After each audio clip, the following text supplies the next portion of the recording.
அண்மை செய்திகளை பார்த்து வருகிறோம். ஓடும் ரயிலில் பெண் ஒருவருக்கு பாலியல் தொல்லை அளித்த விவகாரம் தொடர்பாக ஒருவர் கைது செய்யப்பட்டிருக்கிறார். ஐடி நிறுவனத்தில் பணிபுரியும் பெண் ஒருவர் அளித்த புகாரில் இந்த நடவடிக்கையானது அந்த நபரின் மீது எடுக்கப்பட்டிருக்கிறது. ஓடும் ரயிலில் பாலியல் தொல்லை அளித்த விவகாரம் தொடர்பாக ஒருவர் கைது செய்யப்பட்டிருக்கிறார். பாலக்காட்டிலிருந்து சென்னை வந்த பழனி எக்ஸ்பிரஸ் ரயிலில் பெண் ஒருவருக்கு பாலியல் தொல்லை அளிக்கப்பட்ட விவகாரம் தொடர்பாக அளிக்கப்பட்ட புகாரில் ஒருவர் கைது செய்யப்பட்டிருக்கிறார். ஐடி நிறுவனத்தில் பணிபுரியும் பெண் ஒருவர் அளித்த புகாரின் பேரில் இந்த நடவடிக்கையானது எடுக்கப்பட்டிருக்கிறது.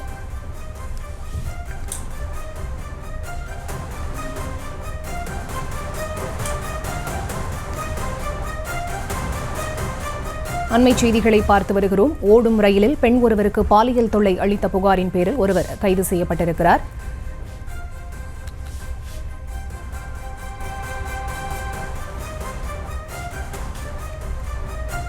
ஏற்கனவே இந்த விவகாரம் தொடர்பாக சம்பந்தப்பட்ட நபரின் புகைப்படத்தை வெளியிட்டு போலீசார் தேடி வந்த நிலையில் தற்போது ஒரு நபர் கைது செய்யப்பட்டிருக்கிறார். ஐடி நிறுவனத்தில் பணிபுரியக்கூடிய பெண் ஒருவர் அளித்த புகாரின் பேரில் இந்த நடவடிக்கையானது எடுக்கப்பட்டிருக்கிறது.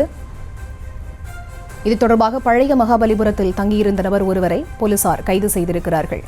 ஓடும் ரயிலில் பாலியல் தொல்லை அளித்த புகாரில் ஒருவரை போலீசார் கைது செய்திருக்கிறார்கள். பாலக்காட்டிலிருந்து சென்னை வந்த ரயிலில் பாலியல் தொல்லை கொடுத்ததாக நபர் ஒருவரை கைது செய்திருக்கிறார்கள். இது தொடர்பான முழுமையான விவரங்களோடு இணைகிறார் எமது செய்தியாளர்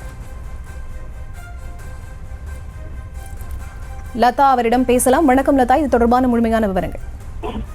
வணக்கம். கடந்த 26ஆம் தேதி ஓடும் ரயிலில் இளம் பெண்ணிடம் தகாத முறையில் நடந்து கொண்டதாக பதிவான வழக்கில் நீல சட்டை அணிந்த நபரை போலீசார் தீவிரமாக தேடி வந்த நிலையில் தற்பொழுது சென்னை ரயில்வே போலீசார் அந்த நபரை கைது செய்து இருக்கிறார்கள். முக்கியமாக பார்த்தோம்னா பாலக்காட்டில் இருந்து கரூர் வழியாக சென்னை வந்த பழனி எக்ஸ்பிரஸ் ரயிலில் ஐடி நிறுவனத்தில் பணிபுரியும் கரூரை சேர்ந்த இளம்பெண் ஒருவர் கடந்த 26ஆம் தேதி அந்த ரயிலில் பயணம் செய்திருக்கிறார். அப்போது அதிகாலை 2 மணி அளவில் காட்பாடி ரயில் நிலையம் நெருங்கிய சமயத்தில் அடையாளம் தெரியாத ஒருவர் முன்பதிவு இல்லாத டிக்கெட் எடுத்துக்கொண்டு முன்பதிவு பெட்டியில் ஏறியிருக்கிறார்.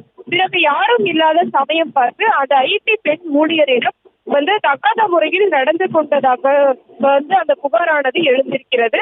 இதற்கிடையே பாதிக்கப்பட்ட அந்த இளம் பெண்ணிடம் சென்னை ரயில்வே காவல் கண்காணிப்பாளர் அலுவலகத்தில் பெண் போலீசார் முன்னிலையில் விசாரணை நடந்தது. இதனையடுத்து அந்த பெண்ணிடம் நடத்திய விசாரணையில் பெறப்பட்ட தகவலை அடுத்து அமைக்கப்பட்ட 4 தனிப்படை போலீசார் அந்த நீல சட்டை அணிந்த அந்த அவரினுடைய அந்த புகைப்படத்தை கொண்டு தேடி வந்தார்கள். இதற்கிடையே மேலும் பார்த்தோம்னா நேற்றைய தினம் கூட ரயில்வே போலீசார் அந்த புகைப்படத்தை வெளியிட்டு அடையாளம் தெரிந்தால் தொடர்பு கொள்ளுங்கள் என்று கூறி அந்த தொடர்பு எண்ணையும் கூட வெளியிட்டு தொடர்ந்து தீவிர விசாரணை நடத்தி வந்தார்கள். இதற்கிடையே பழைய மகாபலிபுரம் சாலையில் தங்கியிருந்த குமாரபாளையத்தை சேர்ந்த கிஷோர் என்பவரை தற்பொழுது போலீசார் கைது செய்திருக்கிறார்கள்.